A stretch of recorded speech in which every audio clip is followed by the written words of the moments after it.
Number 175, it's just like His great love.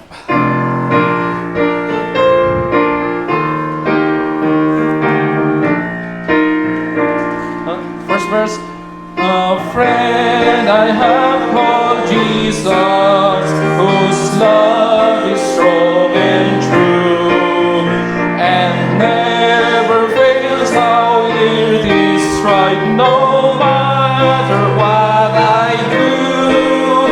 I'm sin against this love of His, but when I kneel to pray, confessing all my guilt to Him, the sin clouds roll away. It's just like Jesus to roll the clouds away.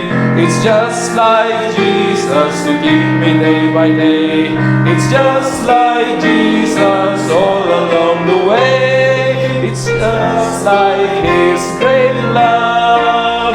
Sometimes the clouds of trouble beneath the sky above, I cannot see my Savior's face. I doubt His wondrous love, but He from heaven's mercy seat, beholding my despair, in pity bursts the clouds between, and shows me He is there. It's just like Jesus to roll the clouds away. It's just like Jesus to keep me day by day. It's just like Jesus all along the way. It's just like His great love. When sorrow clouds o'ertake me and break upon my head, when life seems worse and useless, I would better dead. I take my grave to Jesus then, in vain, for heavenly hope the gifts that cheers, like sunshine after rain. It's just like Jesus to roll the clouds away. It's just like Jesus to keep me day by day. It's just like Jesus all along the way. It's just like His great love. Oh, I could sing forever of Jesus' love divine, of all His care and tenderness for this, for life of mine. His love is in and over all, and wind and waves obey. When Jesus whispers, peace be still, and rolls the clouds away. It's just like Jesus to roll the clouds away. It's just like Jesus to keep me day by day. It's just like Jesus all along the way. It's just like His great love. Next, yung sa page 336, Constantly Abiding.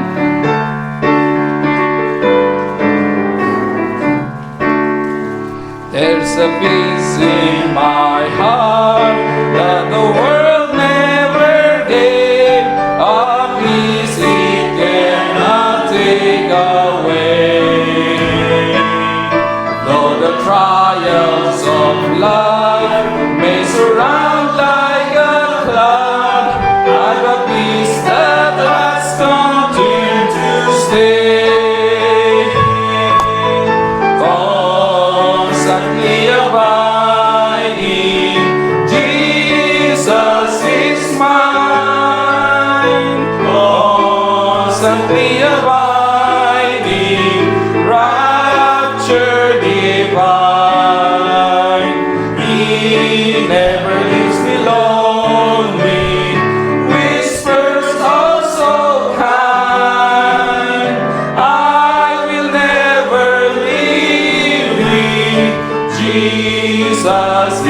mine. All the world seems to see of a Savior and King.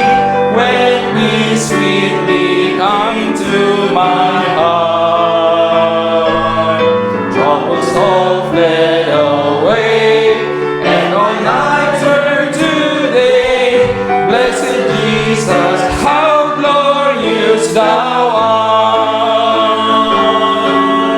constantly abiding. Jesus is mine, constantly abiding, rapture divine. He never leaves me lonely, whispers also kind, I will never leave thee. Jesus is mine, His treasure I have in a temple of clay.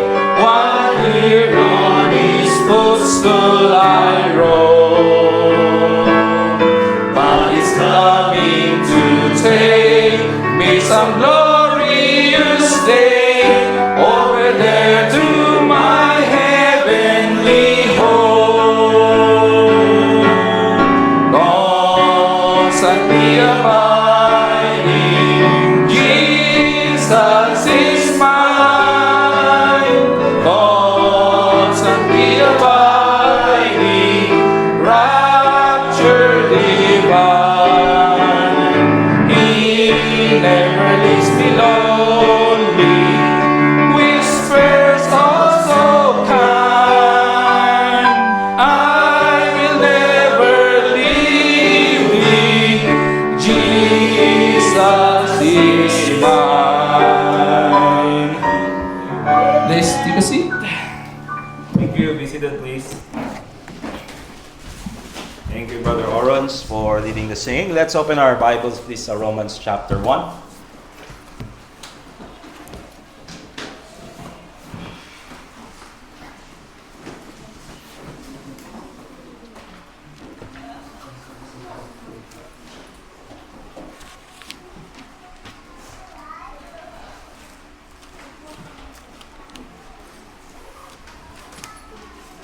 Alright, dun po tayo sa Romans chapter 1 as we continue our lesson po about Pride Month. Amen? Alright, so hindi natin sineselebrate mga kapatid, but at least we have to know the truth about this sin that the world celebrates. So we'll read mga kapatid, we'll start from verse 18 and we'll read hanggang sa verse 32. In Romans chapter 1 verse 18, ang sabi ng Bible, "For the wrath of God is revealed from heaven against all ungodliness and unrighteousness of men, who hold the truth in unrighteousness. Because that which may be known of God is manifest in them, for God hath showed it unto them. For the invisible things of Him from the creation of the world are clearly seen, being understood by the things that are made, even His eternal power and Godhead, so that they are without excuse. Because that when they knew God, they glorified Him not as God, neither were thankful, but became vain in their imaginations, and their foolish heart was darkened. Professing themselves to be wise, they became fools, and changed the glory of the uncorruptible God into an image made like to corruptible man, and to birds and four-footed beasts and creeping things. Wherefore God also gave them up to uncleanness through the lust of their own hearts, to dishonor their own bodies between themselves, who changed the truth of God into a lie, and worshipped and served the creature more than the Creator, who is blessed forever. Amen. For this cause God gave them up unto vile affections, for even their women did change the natural use into that which is against nature. And likewise also the men, leaving the natural use of the woman, burned in their lust one toward another, men with men, working that which is unseemly, and receiving in themselves that recompense of their error which was meet. And even as they did not like to retain God in their knowledge, God gave them over to a reprobate mind, to do those things which are not convenient, being filled with all unrighteousness, fornication, wickedness, covetousness, maliciousness, full of envy, murder, debate, deceit, malignity, malignity, hindi ko alam. Whisperers, backbiters, haters of God, despiteful, proud, boasters, inventors of evil things, disobedient to parents, without understanding, covenant breakers, without natural affection, implacable, unmerciful, who knowing the judgment of God, that they which commit such things are worthy of death, not only do the same, but have pleasure in them that do them. So, ang title po ng ating mensahe, mga kapatid, is found doon po sa may verse 27, where the Bible says, doon sa last part, and receiving in themselves that recompense of their error, which was meat. So, pag sinabi po nating recompense, basically, ang ibig sabihin po niyan is kabayaran or payback. Okay? So, ang sabi dito, likewise, also the men, leaving the natural use of the woman, so homosexuality, burned in their lust one toward another, men with men, working that which is unseemly. And notice this, after nilang gawin yon, and receiving in themselves, so tinanggap nila in themselves, that recompense, that payback, that, yung kabayaran of their error, of their sin, which, sabi ng Bible, was meat. Pag sinabi nating meat, M-E-E-T, it means proper, tama lang. Okay? So, ibig sabihin, yung payback, yung judgment na binigay sa kanila ng Panginoon is tama lang. Okay?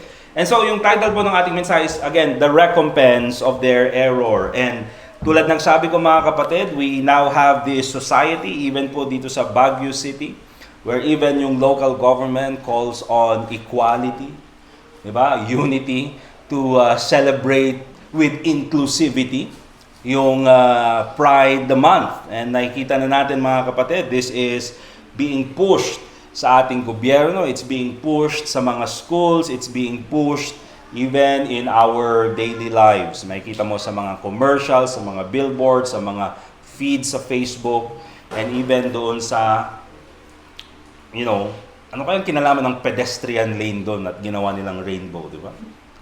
But anyway, mga kapatid, yan po yung society natin sa ngayon, okay? And because of that, because of sa ginagawa ng mga tao, we have to understand, mga kapatid, that there is a judgment because of this.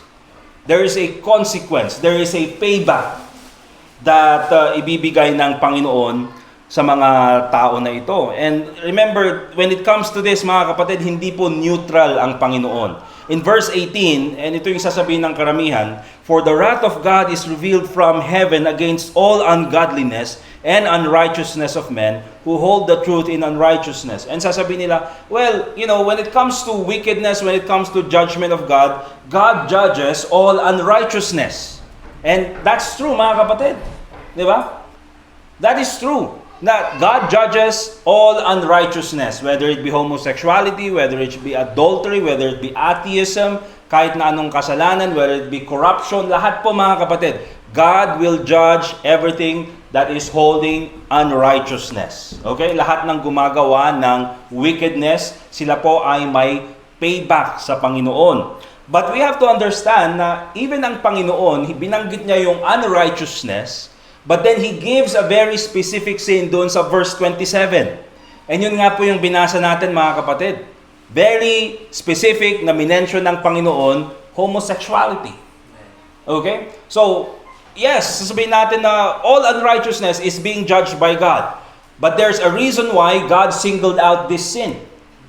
Okay? Na dito pa sa kasalanan ito, binanggit niya, mga kapatid, the recompense of their error, which was meat. Let's take a look at first of all, doon sa ating unang pag-aaralan, mga kapatid, that God's judgment is always a consequence of the people's sin.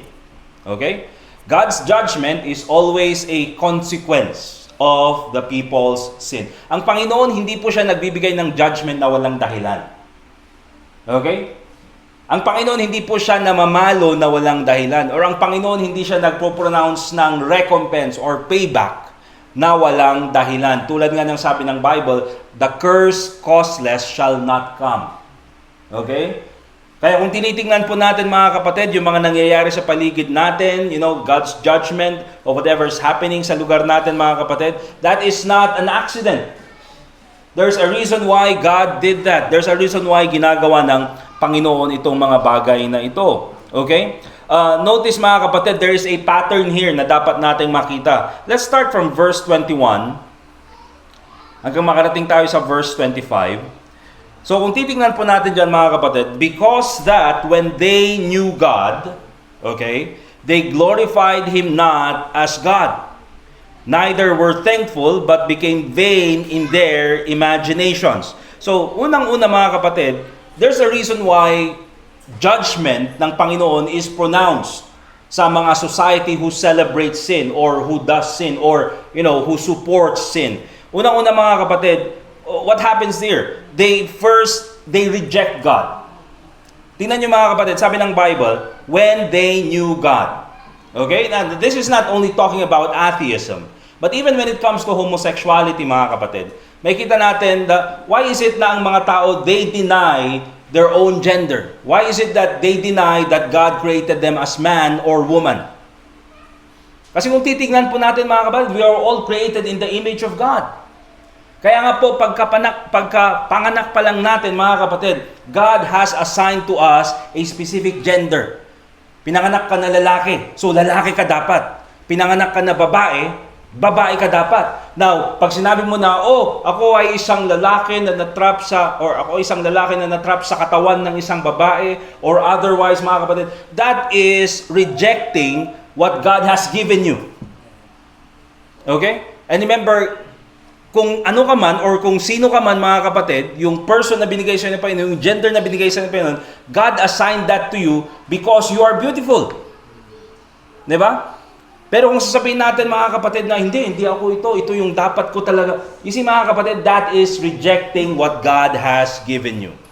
And so ang nangyayari dyan mga kapatid, they know that they are a man, they know that they're a woman, but then later on they reject it. They reject God. And in their hearts, sabi ng Bible, but became vain in their imaginations. Imbis na magpasalamat sa Panginoon. Di ba? Na sila ay ginawang lalaki, na sila ay ginawang babae. Anong sinabi nila? Magagalit patuloy sa Diyos. At sasabihin nilang mali ang Panginoon. And then sabi ng Bible, and their foolish heart was darkened.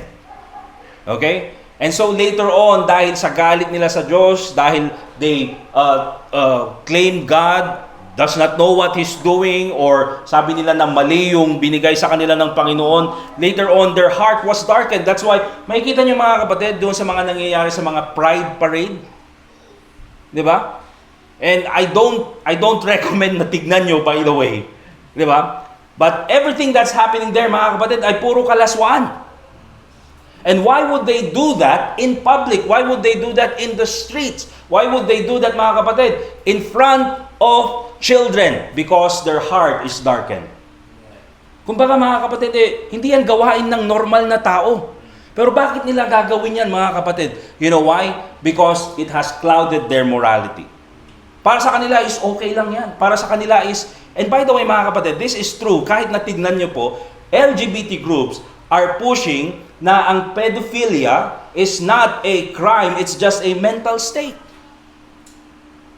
Diba?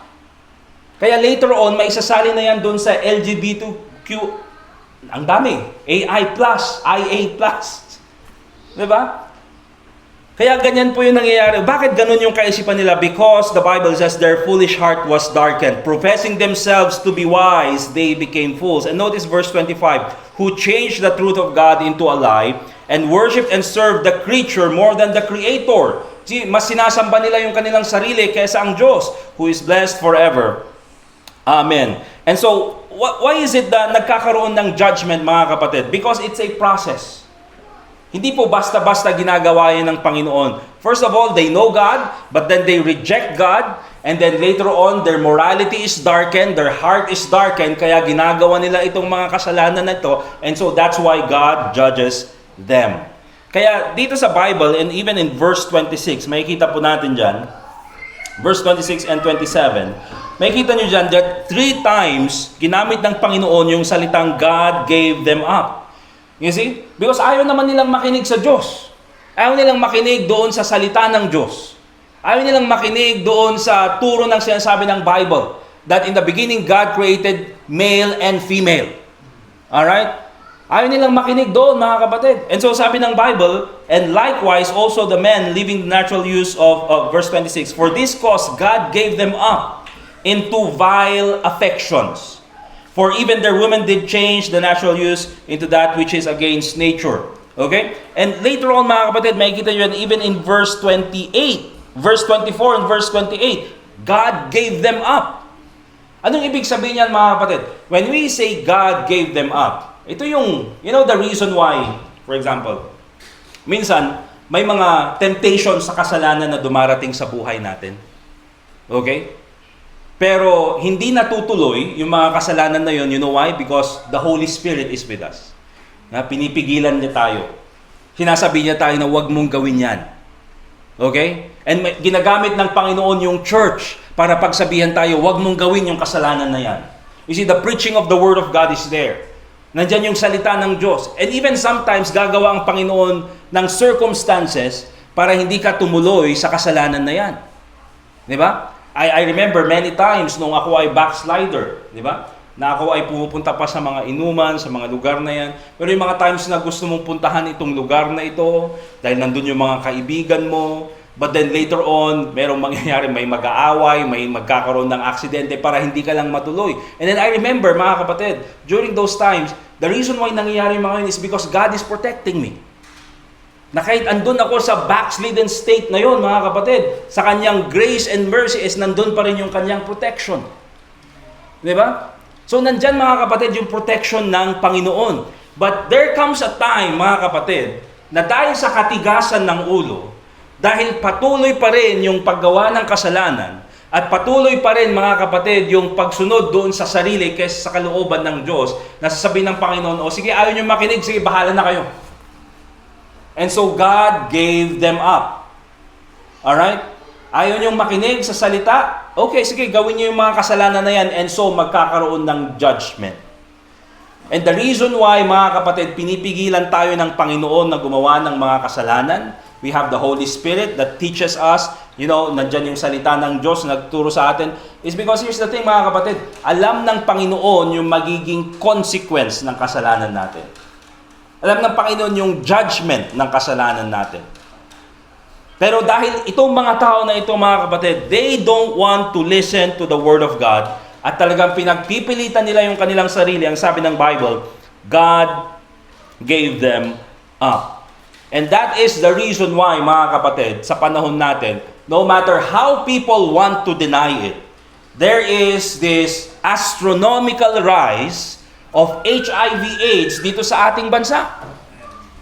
Not to mention, hindi lang dito sa bansa natin, mga kapatid, but specifically dito sa Baguio City.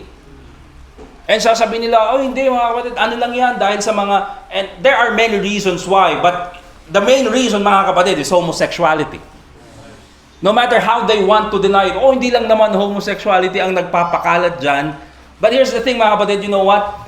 Before po tinawag yan na HIV/AIDS, ang unang tawag po sa sakit na yan is GRID.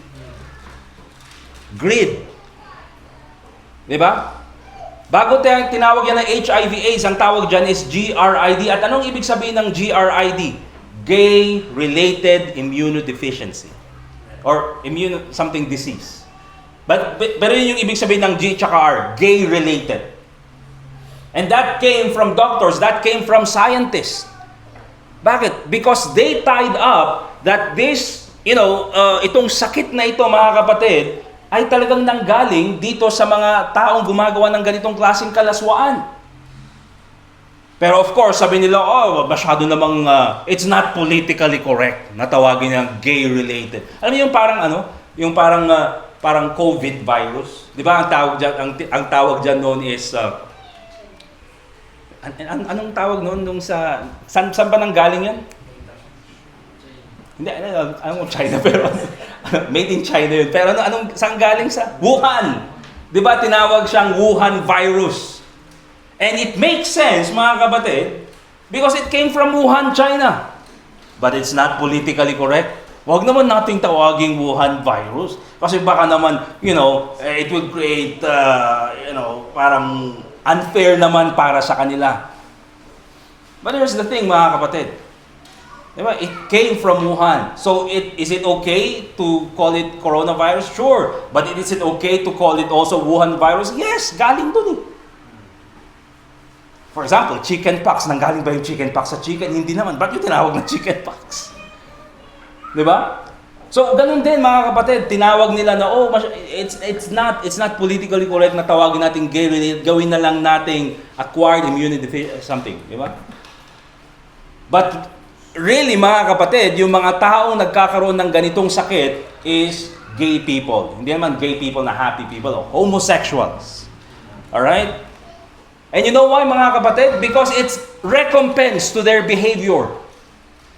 It is God's payback. It is God's judgment to their behavior. Hindi po sila magkakaroon ng ganong klaseng sakit kung hindi nila ginagawa yung mga masasamang gawain nila. Or yung mga malalaswang ginagawa nila. Hindi naman sila magkakaroon ng ganung sakit. Pero bakit sila nagkakaroon? Because God gave them up. They continue to do what they want to do with their own bodies. My body, my choice, siguro yung sinasabi nila. And that's the reason why God's recompense is meet for their error. Tama lang yung judgment ng Panginoon sa kanila. Okay? But also, mga kapatid, let me also include doon sa pag-aaral natin in verse 32. At gusto kong ipakita sa bawat sa atin that supporting sin, kung ang isang tao or even ang isang society or even a nation or a government is supporting sin instead of God, you see mga kapatid, this reveals a lack of understanding towards God's judgment and God's love. Kung ang isang society or even ang isang tao or even ang isang church, okay, is supporting sin instead of preaching against it, instead of condemning it. I mean, pinapakita lang nito mga kapatid that these people who support sin, they lack understanding from God, of God's judgment. Alright? Because basically ganyan po yung nangyayari, hindi lang po gobyerno mga kapatid, hindi lang po itong mga grupo ang mga sumusuporta sa sa LGBT na ito, 'di ba? Kahit nga yung mga teams sa US, meron na silang mga pride uniform. 'Di ba? Yung mga athletes ay kailangan nilang magsuot ng mga badges na may pride flag or uniforms na may pride flag in support daw para sa LGBT group na ito. Even though ayaw nila mga kapatid, but they have to do it. Otherwise, they will be persecuted. But that's the thing mga kapatid. 'Di ba? Na kung ang isang grupo ng tao, they continue to support these people, this sin, this abomination sa harap ng Panginoon, pinapakita lang that they lack understanding of God's judgment and of God's love. 'Di ba? Because even churches nowadays, they would say, huwag tayo magsalita sa kanila. We have to be kind to them. Huwag tayo magsalita sa kanila. Hayaan na lang natin sila. Here's the thing mga kapatid. If you are silent on this topic, it means you are supporting it. Okay? Kaya nga po tayo as a church, we make sure na we have this stand against homosexuality. Notice in verse 32, who knowing the judgment of God, that they which commit such things are worthy of death, not only do the same, but have pleasure in them that do them. So, merong category dito mga kapatid ng judgment. Okay? God judges those who commit sin. Alright? Nakita natin yan dun sa first na tinignan po natin. But another category here mga kapatid is that God judges also those who support sin. Now, hindi man sila yung gumagawa sa kasalanan na yun, mga kapatid, pero they are applauding this, they are encouraging this, they are supporting this. Kaya nga ang sabi dyan ng Bible, not only do the same, but have pleasure in them that do them. Parang tuwang-tuwa pa na ginagawa nila. yung mga kabastusan or yung kasalanan na ginagawa nila. Alright? And so a society who celebrates sin instead of condemning it, mga kapatid, they are actually in danger of God's judgment. So hindi lang yung gumagawa ng kasalanan, mga kapatid, ang may judgment. Even po yung mga tao who celebrate sin. Kaya kung yung government, mga kapatid, they celebrate this month. Kaya kung yung society, they celebrate this month. Okay? Or yung grupo ng tao, they celebrate this month, mga kapatid, God's judgment is upon them. And oftentimes, sasabihin nila, mga kapatid, because we have to be loving, we have to love these kinds of people. First of all, mga kapatid, these people hate God. Okay? Talagang ayaw nila sa Diyos. Ayaw nga nilang sundin yung salita ng Diyos. You know, if you tell them about what the Word of God says, they will hate you. They will hate the Word of God for it. Okay? Here's the thing, mga kapatid. And again, we do not recommend na tignan nyo yung mga nangyayari sa mga Pride Parade. But why is it na kapag sa mga Pride Parade na ito, ang unang religion na kanilang, the religion that they mock is always Christianity. You see? Magbabalatan nyo. Anong tawag doon? Magdi-disguise sila. Disguise, Magko-costume sila. Di ba? Magko-costume sila na para daw si Jesus Christ. Magbubuhat sila ng cross. Di ba?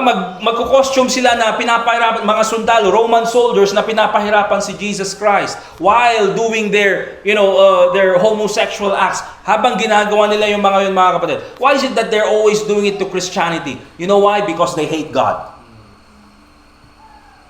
Okay? And sabi nila, hindi naman lahat they represent homosexuality. But of course, mga kapatid, yung mga homosexuals, they support this. Kaya nga in Isaiah chapter 5 verse 20, ito po yung kailangan nating makita. Isaiah chapter 5 verse 20. The Bible reads, "Woe unto them that call evil good." Pag sinabi nating woe, mga kapatid, that's the same as judgment. Alright? I'm as good as dead. Yun yung ibig sabihin ng woe. Woe unto them that call evil good and good evil. Binaliktad nila. That put darkness for light and light for darkness. That put bitter for sweet and sweet for bitter. Alright? Kaya nga po, this just shows a lack of understanding between God's love and God's judgment. Alright? Because remember, the Bible says, when it comes to God, God is angry with the wicked every day. Okay?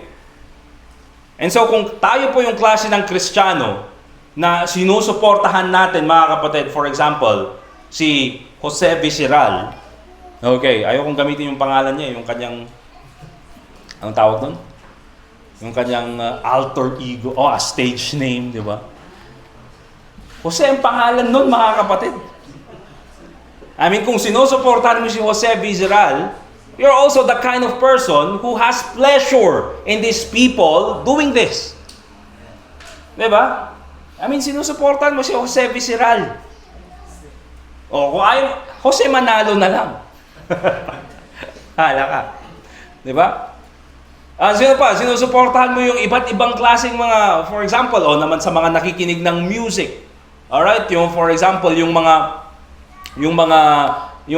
banda na homosexual yung kanilang mga singer. Sabi nila, music lang naman. But you have pleasure in these people, mga kapatid, doing what they are doing, you are supporting their sin. Diba? Nanonood ka ng mga movies, for example, na pinopromote yung homosexuality, you are supporting their sin. Because yan po yung sabi ng Bible, mga kapatid, having pleasure, but have pleasure in them that do them. Hindi lang po yung gumagawa ng kasalanan ang may judgment, but also those people as well who support sin. Okay? Kaya nga po dapat, mga kapatid, yung mga tao na, sumusuporta sa LGBT, dapat wag silang magreklamo na tumataas yung kaso ng HIV. You know why? Sinuportahan nila Okay? But also mga kapatid, number 3, ito po yung last na titingnan natin. Again, God's judgment falls on nations, society, groups that celebrate sin. Okay? Notice, let's go to Genesis chapter 18, verse 20.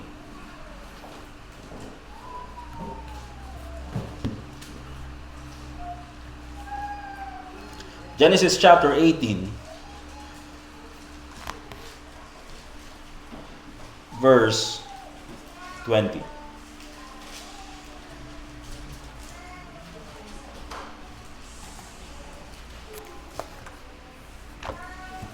And ang sabi ng Bible in Genesis chapter 18 verse 20, and the Lord said, dahil ito na yung judgment ng Panginoon, gugunawin ng Panginoon yung Sodom and Gomorrah. Di ba? And ang sabi ng Panginoon, and the Lord said, because the cry of Sodom and Gomorrah is great, and because their sin is very grievous. Okay, pag sinabi natin grievous yung sin, nandyan yung mention ng sin. Pero nandyan din yung grievous sin. But again, very grievous. Superlative. Okay, very, tapos grievous. And so makikita natin mga kapatid na talagang itong kasalanan to is karumal-dumal sa Panginoon. But notice this, and the Lord said, because the cry of Sodom is great, and their sin is very grievous. And dito natin makikita mga kapatid, I would not say, I'm not sure, di ba? Hindi ko alam but I would not say that the whole of Sodom and Gomorrah were homosexuals. Although I would say mga kapatid na, di ba, doon sa scriptures, it is the men of Sodom, they surrounded yung bahay ni Lot because they wanted to abuse yung dalawang angel na andun. Di ba? The men of Sodom. Yun yung sabi ng Bible. But I would not say that all of them were homosexuals. I'm sure meron dong mga families, meron dong mga bata. Di ba? But I would say mga kapatid that they were all judged by God. The whole city, Sodom and Gomorrah. Kaya nga nakaligtas lang doon mga kapatid is si Lot at yung kanyang pamilya. Hindi na nakaligtas yung kanyang asawa. Si Lot at saka yung dalawang anak niya ang nakaalis doon sa judgment ng Panginoon. And so makikita natin dyan mga kapatid that hindi lang yung mga homosexuals ang ginudge ng Panginoon, but even the people who support it. Kaya nga ang sabi dyan mga kapatid, the Lord said, because the cry of Sodom and Gomorrah is great. Pag sinabi natin cry of Sodom, umiiyak yung Sodom and Gomorrah, hindi po mga kapatid, pinagsisigawan nila yung kanilang kasalanan. Okay? Na hindi sila, they are very unapologetic when it comes to their sin. Their sin is very grievous, sabi ng Panginoon, and the cry of Sodom is great. The cry of Sodom and Gomorrah is great. Talagang, they are proud because of this sin. Meron silang pride parade. Okay? And notice Ezekiel chapter 16, verse 49. We'll go to Ezekiel chapter 16. And tignan po natin yung verse 49.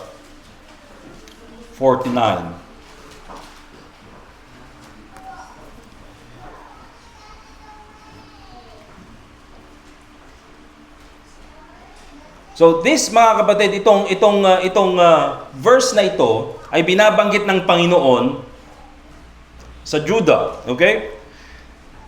Behold, Ezekiel chapter 16 verse 49 and 50. Behold, this was the iniquity of thy Sodom, of thy sister Sodom.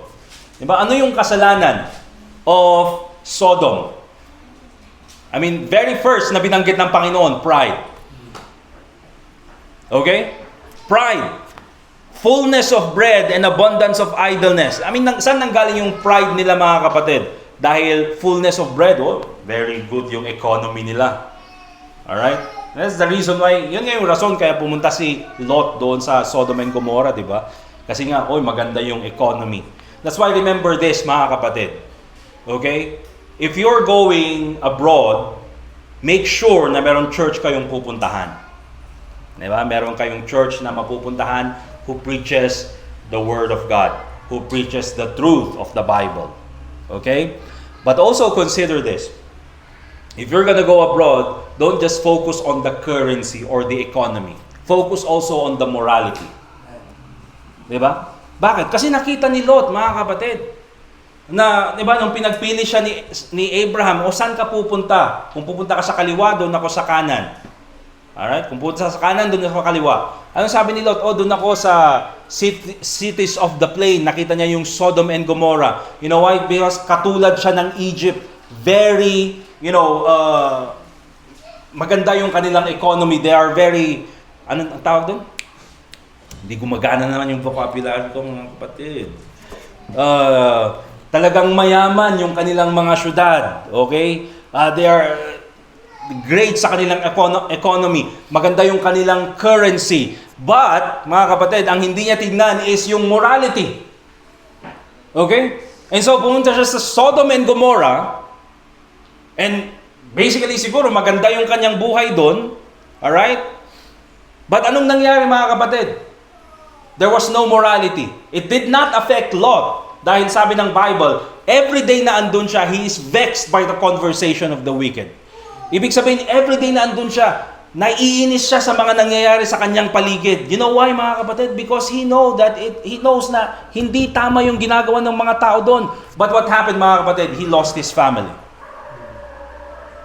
He went to a place na maganda yung currency, he went to a place na maganda yung economy, but he lost his family. Alright? Kaya nga po, that's very first thing na dapat i-consider natin. Don't just go to a place, mga kapatid, dahil maganda yung lugar o maganda yung kanilang, facilities, maganda yung kanilang infrastructure, maganda yung kanilang, di ba, wala silang corruption, corrupt naman yung kanilang morality. Alright? And so that is what happened. The Bible reads here, fullness of bread and abundance of idleness was in her and in her daughters. Abundance of idleness. What does that mean, mga kapatid? Even though hindi sila magtrabaho, okay lang sila. Fullness of bread. Diba? Neither did she strengthen the hand of the poor and needy. Hindi naman tumulong sa mga nangangailangan. And they were haughty. Again, arrogance. And committed abomination before me. Therefore, I took them away as I saw good. Just notice, mga kapatid, yung title natin. The recompense to them, that is me. The recompense to their error, that is me. And sabi ng Bible, nung ako, sinunog ko, basically, sabi ng Panginoon, nung sinunog ko yung Sodom and Gomorrah, in my eyes, it's actually good. Alright? I took them away as I saw good. And sabi na, that's very hateful naman. Well, that does not come from me. It comes from the Bible. I mean, nakita natin, it's from Ezekiel. Alright? Proverbs chapter 14, verse 34. And ito yung last verse na titignan natin. The Bible reads, righteousness exalteth a nation, but sin is a reproach to any people. Kaya po, mga kapatid, bilang mga Kristiyano, we do not celebrate this. We do not support this. As a church, I mean, common sense. Hindi dapat natin ito, sineselebrate. Hindi dapat natin ito sinusuportahan. At hindi lang yan, not only in the month of June, in every instances. Diba? Huwag nating panoorin yung mga shows or yung mga movies na sinusuportahan itong ganitong agenda. Don't listen to music na sinusuportahan yung ganitong klaseng mga agenda. Alright? And that is why we preach the truth. We preach the truth. Bakit, mga kapatid? It's because it's the loving thing you can do to your neighbor. It's the most loving thing we can do to others. Yung malaman nila yung katotohanan. We preach the truth, mga kapatid, because we love the Word of God. We preach the truth because we love the next generation. Alright? Because kung hindi natin to sinasabi, if we do not preach against this, later on, the next generation will celebrate it. Okay?